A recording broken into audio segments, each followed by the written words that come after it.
Hello everybody, I'm Gwen Campbell-Mendis. Welcome to Gwen's Bookish Ramblings. So after a lot of internal argument, I finally came down on doing 3 separate videos instead of 2, but this week we're talking about Book 2 of the Vows and Honors series, Oathbreakers.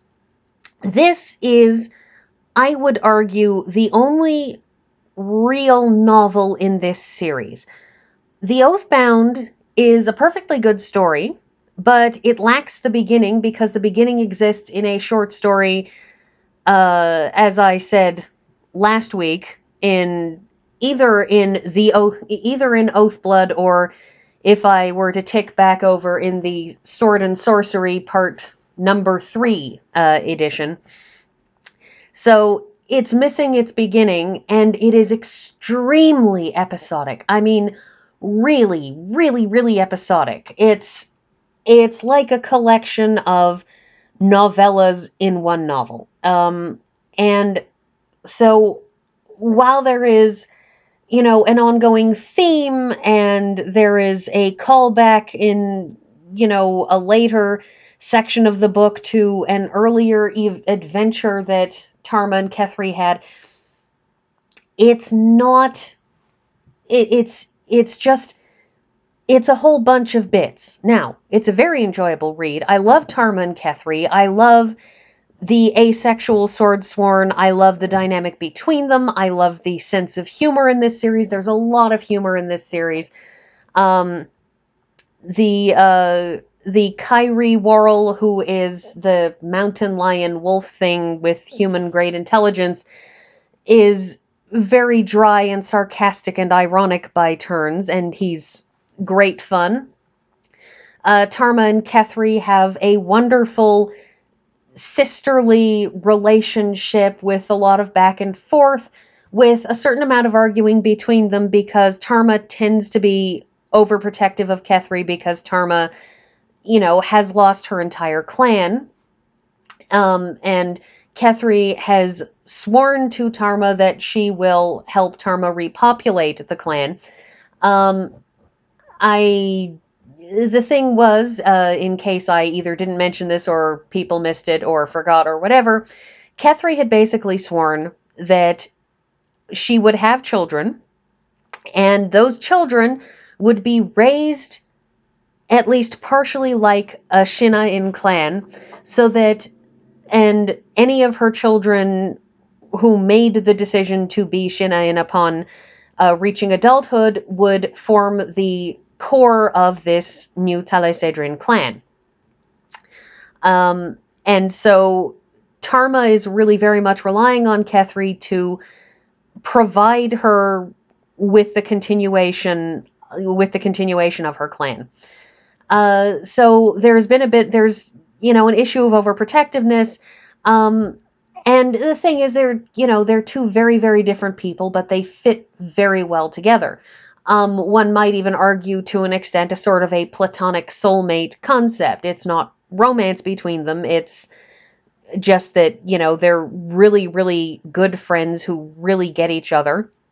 But that's the thing that's going on. But we get to Oathbreakers. And we have here, this is a proper novel.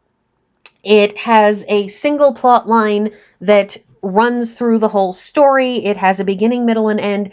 It's not in bits, it's not in pieces. It is a continuous narrative that flows all the way through. It's not episodic, it's all about one thing. And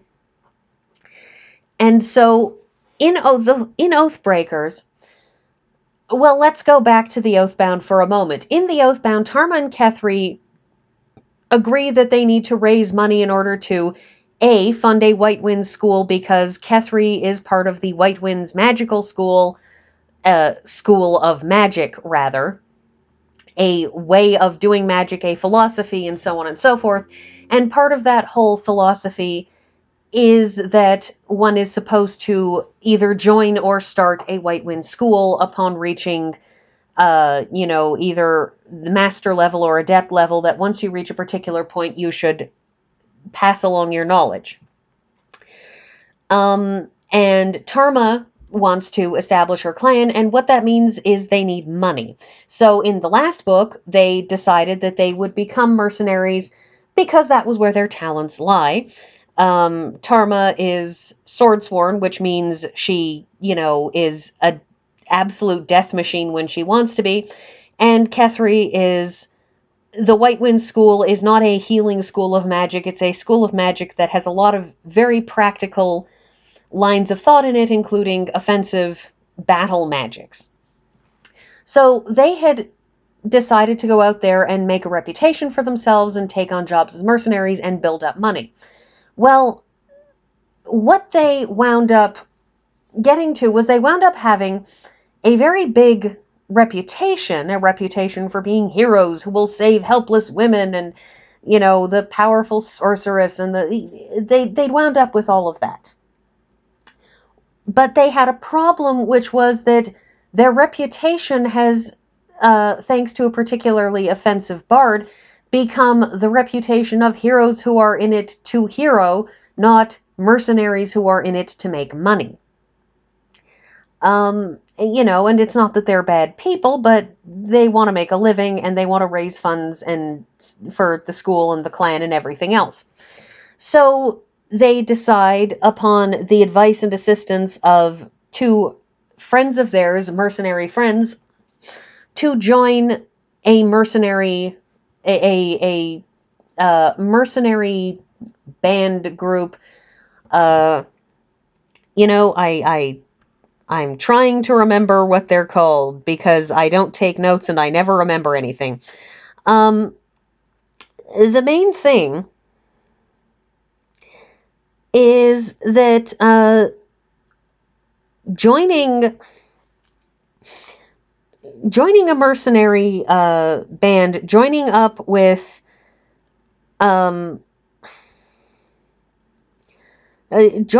this is supposed to,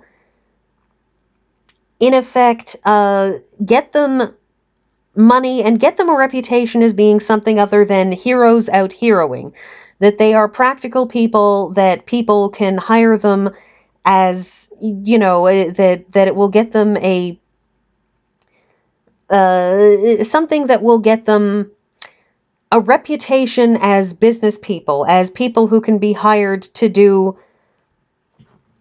as things that people can be hired to do practical work, and to maybe get the attention of somebody with the wealth and ability and land and so on, who might gift them land on which to start their school. So they join a mercenary company. And because this is a particularly highly well-reputed company, there's, a process whereby they have to speak to Idra, who runs the company.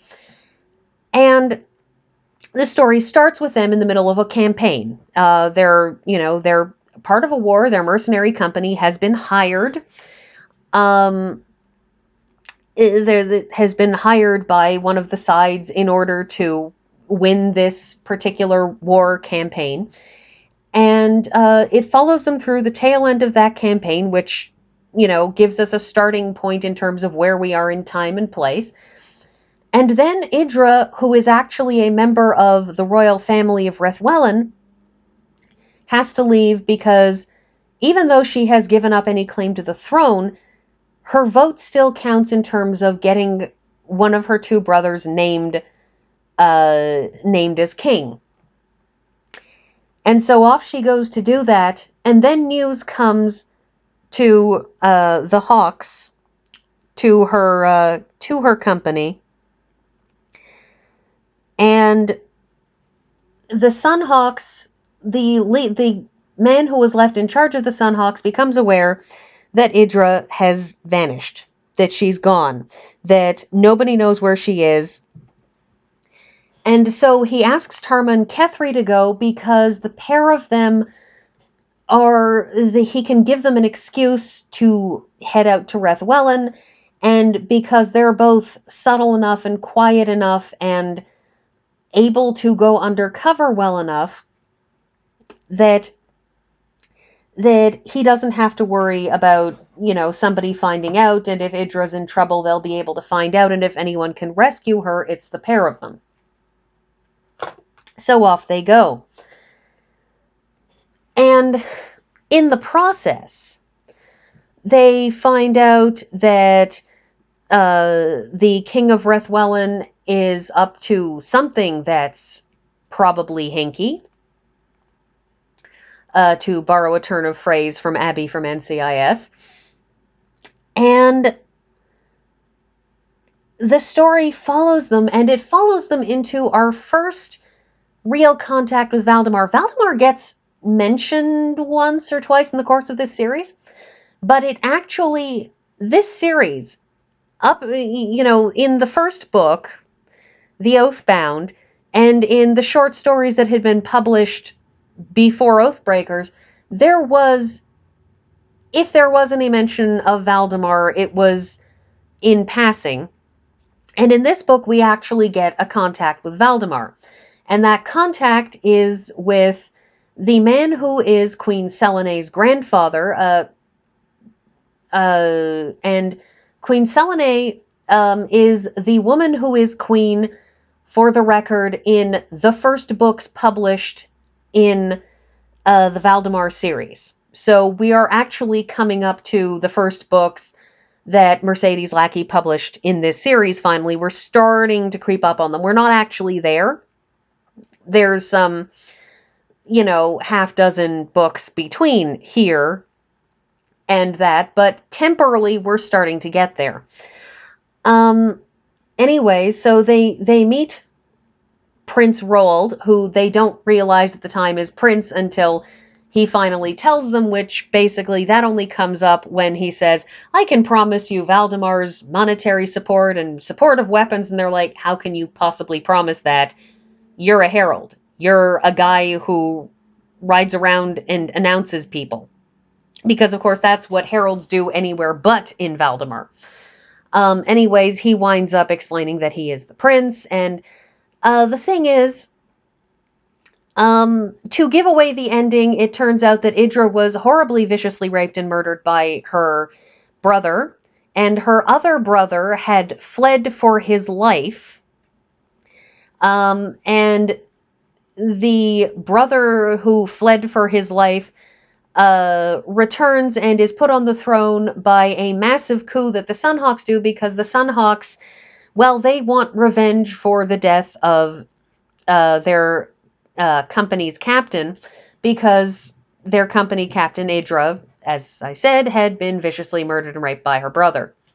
And the Oathbreakers, the Oath thing kicks in here because they declare him Oathbreaker in an old mercenary guild ritual, which Kethri then says is actually a spell, that you need a priest and a sorcerer and a magic worker of some kind and a ordinary person who had been wronged by the person being named Oathbreaker. And Swordsworn are to an extent considered to be priests of Kalanel, the star-eyed goddess of the Shinain and Teledras. And of course, Kethri is a sorceress. And the man who becomes Kethri's husband, Jadrek, is an otherwise ordinary man. I mean, he's really, really smart and an archivist and a whole bunch of other things. But, he doesn't have superpowers. Unless you call having a big brain superpowers. Anyway, so they declare the king an Oathbreaker, and a spell winds up being cast, and there's a massive coup, and it's all very, very exciting. And this ends with them being granted the land to start their school, and promises of good faith and friendship and so on with Valdemar. And that's basically where this book ends, and next week I will talk about the last quarter of Oathblood, in which we have the follow-up on Oathbreakers. So that's everything, and thank you for watching, and I'll see you all next week.